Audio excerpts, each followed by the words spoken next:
January 9th Committee of the Whole will please come to order. Next on the agenda, there's a representative from Ohio Energy Alliance, Mr. Rich Surace, and he will address council at this time. Thank you, Council. My name is Rich Surace. I'm from Energy Alliances. We are a local energy consultant. And mainly, most of what we do is aggregation programs. Council member Morton reached out to me several weeks back and said that it sounds like the village is considering looking at what it may take and if you want to do aggregations. So that's why I'm here today. So I believe you have a few slides in front of you, so we'll kind of go through those. Please stop me along the way. So you don't need to wait till the end for questions. This is I prefer for it more to be interactive and answer your questions as you think about them, and I'll stay as long as we need to make sure we have everything answered. So where we'll start is kind of where we are and where Energy Alliances does business. Well, we're a local company and we favor everything around here. So right now we have about 58 programs. 50 of them are within the 4 counties of Greater Cincinnati. So we do have 4 around Greater Dayton and 4 around Greater Columbus. And of those 4, those are people similar to yourselves that have called us. Really, we take our focus here in Cincinnati. We know the Duke footprint really well, and that's why we decided to stay here. We know there's some of our competition sort of run around the state and get whatever they can, but we really try to stay with our core focus of what we know, except for those couple communities that have reached out to us. So you can see, really on that third slide where you sit compared to other communities that we have. And then I have a link there as well if you wanted to go visit that to see really all the other communities that we have. But as you'll find, most of them are here in the Greater Cincinnati area. So before we really even get into aggregation, I have that slide that says Retail Energy Overview. So a lot of times we start to go down the aggregation path and people don't even really understand what it is that you could shop for and what it is that you could do. So here in Ohio, they have separated the generation and the supply of both electric and natural gas from the utility. So even though the utility will supply that, in the case of Duke, they'll supply the electricity, they'll supply the gas. Where the generation comes from and where the gas supply comes from are 2 separate things. So, if you look at sort of that, we'll call it kind of an upside down pyramid, is you have the generators and the suppliers. So that would be the people that we would negotiate with for you to look out for a program. All right? So those are the people who actually generate the power. So they're the ones that own the power plants. If they don't own it, they can buy from other power plants. But those are the people who generate the power and or produce the gas. Then in the middle, you have the local utility. So that's Duke. Right? Duke's sole job is to move the electrons and then move the gas to our homes, to our businesses. They don't own it. They don't own any generation. They don't own any pipelines. They actually sold their generation at this point 15 years ago. I was actually part of that sale when they decided we just want to be a utility, not have any generation. So they had sold that off. So that's where they sit in the middle. And then obviously all of us, at least in this image, we're at the bottom, right? So we're the end-use customers. So we take the electricity from Duke, or we take the natural gas from them as well. So really what you're shopping for is that top part, right? It is potentially what you could pay for the generation of the generation of the electric, or for the supply of the gas. But Duke will continue to be the utility. They continue to take care of all the outages, and nothing really changes with that, right? It becomes really a difference of a line item on a bill. It's more of we'll call it a financial transaction than anything else, because Duke continues to maintain everything else. So then what is aggregation? Well, it's the ability of villages such as yourself, right, to look at, hey, can we go out and look for an option for our residents, maybe better than what residents can do on their own. And I have it on a later slide, and one thing I looked at is that about 75% of your residents are still with Duke's default generation supply. Right? That's not a bad thing, right? But it tells me that with the ability to shop for your own generation and some savings being out there, that a large portion of your residents have not taken that opportunity. And I suspect that a lot of them find the whole thing confusing, right? It can be overwhelming. I'm in the business. I live in a community that does not have an aggregation program. And so I go out and shop on my own. And again, later on one of the slides, there's 157 offers right now in the Duke footprint that's of people trying to sell electricity. Right? So it can be very overwhelming. So where aggregation can help is bringing all the residents together, all the small businesses, at least those who are eligible for the program, and we'll talk a little bit about eligibility later, and being able to go out and find an offer for them to do that. So it's governed by the Public Utilities Commission of Ohio. So it's not as if this is a loose thing, right? There are rules or regulations managed by the state of Ohio to make sure that gates are gone through, that you're doing the right thing as far as managing your program. And anybody, any jurisdiction inside of the state of Ohio, counties, townships, villages, cities, any of those can actually run their own programs. And right now there's more than 400 communities throughout the state that are currently certified to run aggregation programs. So what changes? As I said, really not much, right? So Duke will continue to deliver the electricity. They'll continue to take care of the power. They'll continue to send the bill. They'll continue to manage all the outages. And really that's the main thing, right? So your residents, if you decide to have a program, it's a very easy and seamless transition for them. It's not as if they have to pay a different company. They continue to pay the single bill to Duke, and it's just that line item there. And for those who use budget billing, you still have that opportunity as well. So again, all of the benefits that they have with Duke, they continue to get to use those and don't have to change anything else on how they currently use or buy their electricity. So who would be eligible for the aggregation program? So really, for the opt-out period, so eventually if you go through the whole process, those who are eligible will receive an opt-out letter. Those who are currently with a third-party supplier, so we'll talk about that kind of 25% of people who have already chosen, initially they would not be eligible for the program because they've already chose to do something on their own. The way we run programs, those people can opt in, but when letters would first go out, they would not receive letters because we don't know if they have a better price, we don't know if they have termination fees. Those people are initially excluded from the list. Those who are on PIP, so typically those are lower income homes that already have a special deal with the utility, they're not included as well because they were already offered a different rate. PIP is different than budget billing. Sometimes those get a little bit confused, but so budget billing are the people who look for level billing throughout the year. PIP is actually a completely different program that Duke has with lower income homes to offer them different rates. So that because they have different rates, a different rate structure, they're not initially included in the aggregation program either. And then anybody who has previously opted out of the program. So let's say you run your opt-out and somebody opts out on day one, but then we look to do a resweep 6 months later to maybe new people who have moved inside the village. If somebody has already opted out, they would not be included in a future sweep. And the Public Utilities Commission also has a do not aggregate list. So even before you started your program, if you had a resident that said, I don't care if you could save me $1 million, I want nothing to do with what you're selling. The Public Utilities Commission has a do not aggregate list now that people could actually put their name on. So the suppliers would go to that list and also make sure that those people are not included. So there's multiple ways to kind of opt out of the program. I've said a lot of words pretty quickly. Are there any initial questions on kind of these first few slides? Okay. No, so the programs that we run never have a termination fee. So we don't want that to be a barrier on why somebody does or doesn't do the program. So people can enter at any time at no cost, and they can leave the program at any time with no cost. So, what energy aggregation is, we look at it as a value add to your residents, right? Because they still have the ability to stay with Duke. They still have the ability to go shop on their own. Because there's no termination fees, they can leave the program anytime they want. We look at it as a value add to your residents, right? It's kind of cutting through a lot of the confusion of having to go out and shop on your own, right? You talk to a lot of people who are with third-party suppliers. They may have been with them for years. They forget they're with them, right? They may be auto-renewing. We're getting calls from them now. They're on rates that are double what Duke is, and they want to move the programs. So it tries to, again, navigate that whole thing to help your residents find, offers that have been vetted by, we'll say us first, right? Because we wouldn't bring an offer to you that we feel would not be advantageous against Duke. Then you'd have the chance to vote on it. So there's several people kind of looking at price, term, everything that goes along with the aggregation program as a value add for the residents. As I already talked about, 75% of your residents right now are doing nothing, just taking Duke's default supply.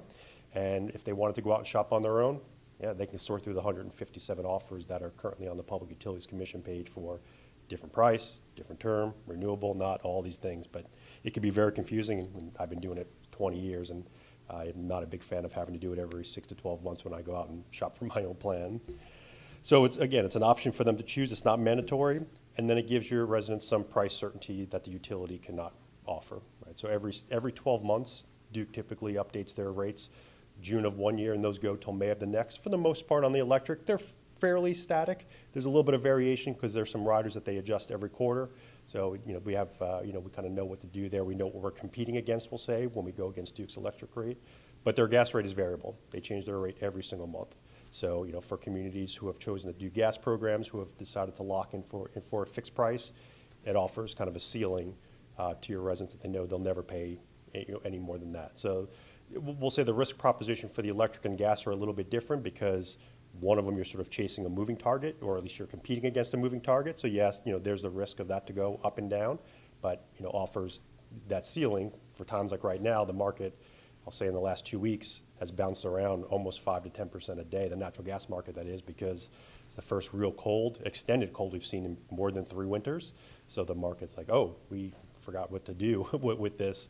So it's obviously been very, very volatile. So where an aggregation program can give your residents that kind of fixed price, they know their price would never exceed something else on the gas side. So what aggregation is not, right? It's not mandatory. As I said, people have the chance to opt out at the very beginning. They can leave the program anytime they want. Again, we look at it as an option. It's not the best for all residents, right? So we want to make sure people are educated about that decision, right? They should not get in this program just because, right? They should understand what that is. They should understand the terms and conditions. They should understand if it works for their household. And what I mean by that is Duke's rate structure is a little bit interesting on the electric side. What they charge during the winter months, so from October through May, what they charge you for your first 1,000 kWh, and then what they charge you for the next 1,000 above, it's 2 different rates. So it becomes a weighted math problem. So, the aggregation price may be here, and during those summer months, Duke's price may be here. That's great. But let's say you have somebody who uses a lot of energy during the winter months. Their price to compare, that's what's called Duke's rate, starts to come down, right? So if you have somebody who maybe is an extremely high user during the winter months, maybe the aggregation isn't a good fit for them during the winter months. And that's where we want to make sure that they're educated about that. Typically, that all kind of gets worked out in the price, and the majority of your residents are still going to be okay. But we still want to make sure that individual people kind of know what they're getting into if they choose to be part of the program.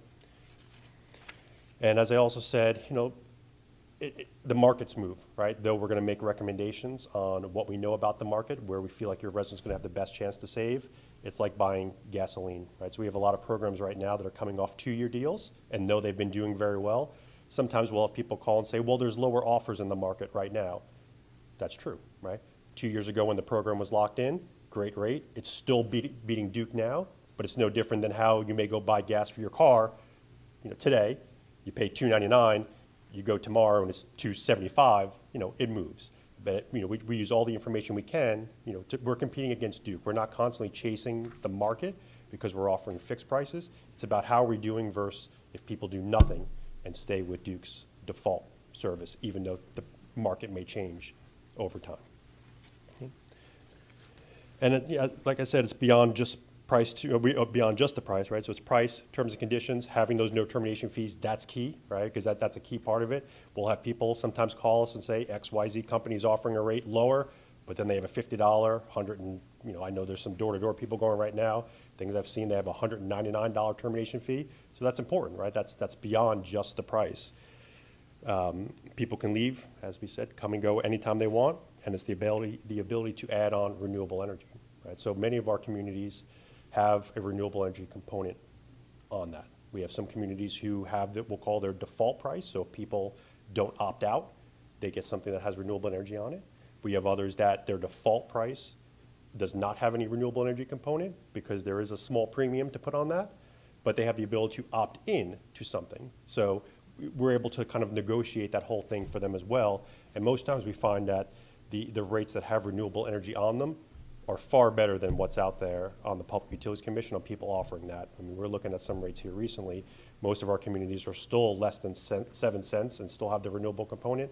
A lot of the stuff we're seeing on the Public Utilities Commission are 10 cents or more for that renewable. So a lot of times we can get it at a pretty good rate compared to if people were shopping in that on their own, and then all the protections of the aggregation program. So why us? I started, kind of talking about that a little bit at the very beginning. We consider ourselves a full-service consultant, right? So we're not here just to get you a price and that's it, right? So in your case, you're looking to take your aggregation from the thoughts of having it, right? There are several regulatory things you have to do. It has to get put on the ballot. We help out with that. We help out with the meshing with that. We'll help, run town hall meetings so people understand what would be voted on when it gets put on the ballot. We take care of drafting all your materials for the Public Utilities Commission, so you don't have to do that. We'll hand it over to you. You give it to your attorneys to make sure that they, agree with that. But, so there's no work there, for this council and for other members of administration. And I think that's where a lot of people have chosen us, is that we try to make it very easy for the community. This is not supposed to be a value add to your residents and not a burden to you. All right, so where we have that customer service, we give out a number. It's a local number. It's us. When somebody calls, they're going to talk to somebody who's from here. Right? There's typically just a couple of us locally based that answer the phone. So they call. There's an email address. We have every community gets their own individual website, so that's where it has the prices, anything they want to learn about your program, because even though we may help you administer that program, it would be your program. And even our website has a chat function, because a couple of years back, I thought about myself as a consumer. I'm not a big fan of having to sometimes stop and call during my workday, but I'll be very quick to open up a chat, right? And I'll chat with somebody as I'm still calling multitasking. So we try to give people many different ways to be able to reach out to us to ask questions about the program. And we've spent a lot of time in the last several years differentiating ourselves from our competition by being very customer focused. Getting you a price, that's sort of the easy part, right? And anybody could do it. It's really what we do to help you manage your program from, again, getting it on the ballot all the way through the customer service afterwards. Something else that, that we do differently, we give out performance reports. So every quarter, you will get a report on how the program is doing. That's for many reasons, right? It's to keep us honest, right? So every quarter, you're going to see how is the program doing. So you're going to see how many people are in the program, what does performance look like. It's important to us too, because it tells us, is the program performing as expected? So we give some examples of a couple of years back. We had two communities that I talked about that situation where people are very high users in the wintertime. They started their program around the winter. So very early on in the program, the program was actually not performing as we had hoped. So because we do the performance reports, we got to see that within the first 3 months, and we went back out to the suppliers and we were able to renegotiate the rate and turn that thing around very quickly. So, for us, the performance reports are just as important as, sharing the information with you, that every quarter you know exactly how the program is, as well as us seeing, is the program, again, going as it's intended and as expected, and, do we need to go back out and send another opt-out letter for newly eligible residents and small businesses inside of the village? So again, very, very important for us. And then that next slide too, you'll see a sample of what one of the links look like to a website. So the village would have their own there. So we always, like to have, in this case, you would have maybe an aggregation link on your website, but really what that's doing is just pointing to us. So they may come to your website to learn about aggregation, but then you don't need to maintain it, right? It comes to us, and we use that. You'll see here, there's some stuff here about people who are already with Duke, because Duke has some rules. You can't just switch from being with a third-party supplier to the aggregation. So we have some notes here about what people should do, so that, a better chance of them not getting initially rejected from the aggregation. We had some other communities where they were switching from one supplier purchased another supplier. So even though their terms and conditions, everything was staying the same, the name of the company was changing. So we had some blurbs on there to tell people about what was doing that. So again, taking that burden off of you, that we manage all aspects of the aggregation program and keep that on the website there and keep it up to date. So some of the final thoughts are, consider getting certified, right? Being a certified aggregator as a community doesn't commit you to have a program, but it gives you the options. And one thing I've told my children as they've gotten older, I find that life's about giving yourself options, right, and opportunity. And where this case right now, obviously, the village is not certified to be an aggregator. Let's say, prices go crazy, right? You don't even have the opportunity to bring this product to your residents. But if you go through the process, you get certified, and let's say even after the vote, after we get you certified, maybe the market is not in the best condition. Then you don't do anything, right? You keep the certificate, you keep certified, and then we look for the opportunity on when to do something. We've had cases in the past where we had communities that they were coming to the end of a program, and just because of the timing on how the market moves, where aggregation rates were compared to where Duke's rates were, aggregation rates were higher than Duke's rates. So they came to the end of a program, and we actually sent everybody back to Duke. For some of them were up to 6 months. So they kind of sat back with the utility for 6 months, and then we brought them back on when we knew that Duke's rates were going to be higher. So again, that's where I think it's important to at least get certified, because it gives you that option to run a program when the opportunity is right for you. And it's your program, right? Again, though we may help you with a lot of these things, it's still your program, right? And it's important that we want to build a program that is how you want to gear it. And it's beyond just the price alone, right? Because the prices are constantly changing, though the programs, will be competitive compared to Duke's rate. You got to look at kind of the entire program, and are you able to find suppliers to bring things to accomplish what the village may be trying to accomplish. And then the very last page, just a very quick highlight of kind of some of the steps, right? So typically from election day to a program getting started, we'll say about 4 or 5 months. A lot of that will actually be on your shoulders, meaning how quickly do you want to move and vote on things and get stuff done. But if we move quickly and it's kind of fast track, you can usually get, let's just say you put it on the ballot next November, you likely would be able to have a program up and running by April or May of 26 at that time. So again, a lot of words, short period of time. I'll take a breath. Any questions from anyone on council? We have just a couple. So I know that I've looked a lot into this, so I just want to make sure that we're covering all of our bases too, especially with y'all. So if I'm understanding this correctly, the total lift that is needed from us on council and as a government is that we have to get registered with PUCO or certified. Mm-hmm. And when that certification you're talking about, that's the same thing, right? Correct. Okay, perfect. And then getting it on the ballot is something that you help with as well. Could you talk a little bit more about what that looks like? Is it sample legislation for us to pass? Is it helping us get connected with the Board of Elections? Not that we necessarily need to, but I would be interested more about that. Yeah, so we have all the legislation, we have draft legislation, right? So, we can give that to you. You can change it any way you need. That's what we always tell communities, we'll give you the draft, but you still need to make sure it fits within, your charter and everything else. But we'll give that to you. Let's say, so the lift for you. So let's talk about that timeline a little bit, right? Yeah. If you decided to put it on the ballot, you obviously have to pass legislation to say, yep, we want to consider doing an aggregation, right? And putting this in front of the voters. So at that point, you would pass something to say you do that, right? We can then help get everything to the Board of Elections. We'll get it filed. We can take care of all that stuff for you. But do need you to pass the legislation to do that? Assuming that it passes, right? After that, you then have to come up with a plan of operations. That's the document that governs how your aggregation program runs. We'll give that to you as well. We have one of those. And part of that, you have to run 2 public hearings to give people the opportunity to ask questions, do that, and other things related to the plan of operations. We will come here and we will run those 2 public meetings for you. So again, something that you don't need to do. After those public meetings are done, the next part where you are involved is having to then pass legislation adopting those plan of operations. After that's done, that's when the application can get filed. And we have all the paperwork, all the parts that have to go into the application, all the sections that are part of that. One of them is that plan of operations. So really, for the first 4 steps, you have to be part of 2 of them, but it would be part of, I'll say, normal course of business that you do with any legislation, here. And we have samples for all of it. And then even when it comes to the opt-out materials, typically we get those from the suppliers. The suppliers most of the time have their own, so you won't have to, create those as well. You'll get to see them. We'll give you the opportunity to review, if you have comments about them. So that's also provided by the suppliers. As far as the opt-outs, who takes those calls? During the opt-out period, the suppliers take those so that they have record of people wanting to opt out. Other times we point stuff to us.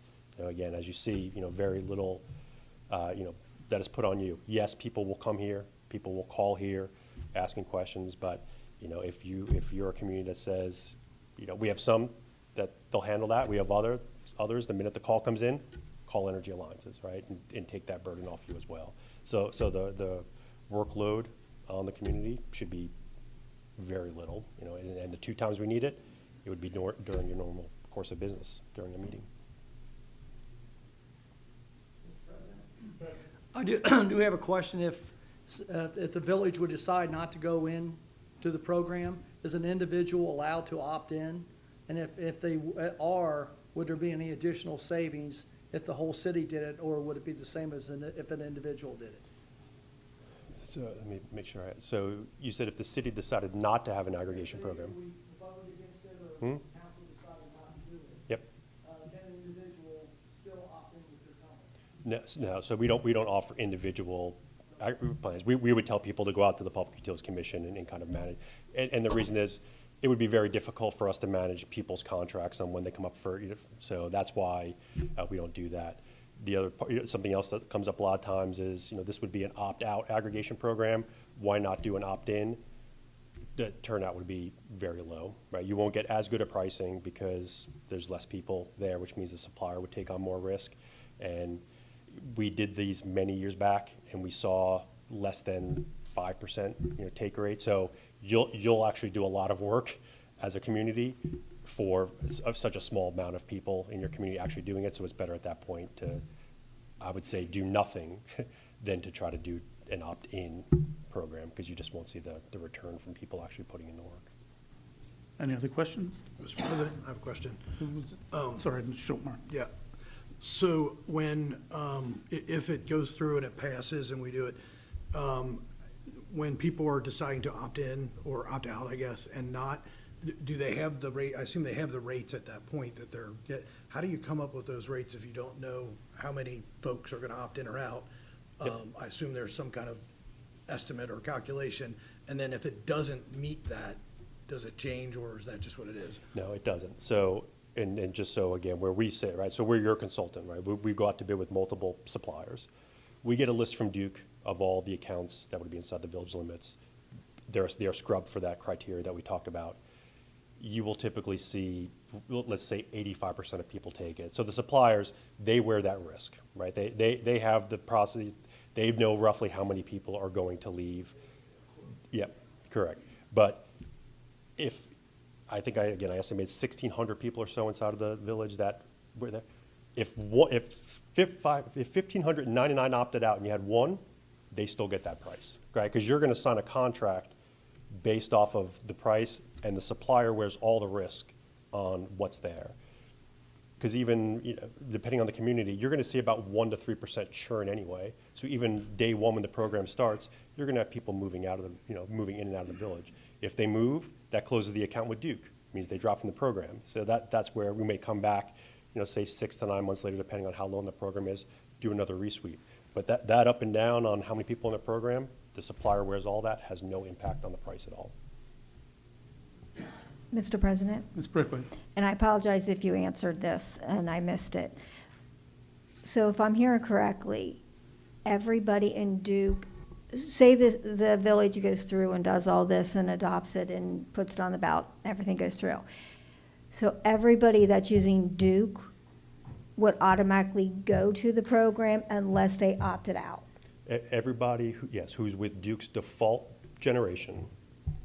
So if they're with a third party already, they would not be, so anybody who's there, they would receive an opt-out letter. Okay. And they would have the ability to opt out at that time. And if they don't send it back, or they're automatically enrolled? Correct, Okay. yep. And that process, depending on the suppliers, always some sort of tear-off, right, that people can send back. Always a phone number. Some have a way to do it over the website. So different suppliers have different ways to do it. We're actually seeing more of them kind of pick up the idea of being able to opt out online, because it's just so much easier to do that. But yes. All right, anyone else? Mr. Morton. I think this would help us also better understand the situation is, do you know off the top of your head the percent of accounts where it works in the inverse that they would like, where energy aggregation makes their bill more expensive than if they were with Duke? Yep. So that would depend on the community and on the price, because that price point is going to change a little bit. So for every community, so let's say we have communities that are a 6, 8, 9 right now, we can figure out the math to say, okay, if somebody uses more than X, they'll fall below that 6, 8, 9. So you can't sort of make a blanket statement, because it's all going to depend on what price they're locked in and then what are Duke's rates at that time. So that threshold of where somebody may change really depends on the community that they're in and what the usage may be at that time. Got it. And then I'm looking at the sample performance report on the slides, and I'm looking at that last column, which is percent of accounts with positive performance. Yep. And it looks like it's 100% completely down the board, except for 199% that's thrown in there. If I'm understanding that right, that's saying 100% of accounts are seeing that cheaper price. That's correct. And that's for the entire city of Norwood. Yep. Okay. Yep. So that, and the way we do it, we don't use a blanket number. We actually calculate the price, the savings per account because of that moving, and then everything gets kind of aggregated up to that level. We don't use just a blanket number to say, oh, this is the price to compare, and it's like, no, we go through every one. So where you may see like a 99%, this is gonna be residential and small business.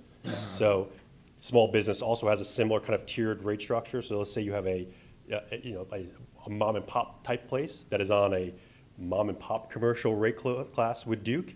If they're using a ridiculous amount of energy, but Duke just happens to have them on that smaller rate class, they may fall kind of under that number. But that's where we tried to put some,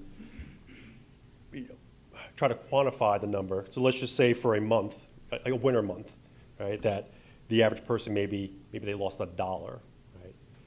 But you would want to kind of put some figure to that. Well, yes, the average may be $1, but if 90% of your residents saved money, then I would still consider that to be a good program. There may just be a few users that sort of weighted that in the other direction because they may be the high-end users. Mr. President, Ms. Brickwick? are there other companies in Ohio that do this? Mm-hmm. Okay, Yep. so you're just like, you're a business that does but there's other companies that do Aggregation. Yep. programs also. Okay, this is the first, I'm not even a Duke customer. We have our own, but I was Well, just and curious. listen, and I will say this, and I understand, I'm on the record as well. We'd love for you to choose us, right? Right. I've been on both sides. I was on the supply side, I'm on this side. If you chose to look at somebody else, I would give my honest opinion on who would even be worth considering.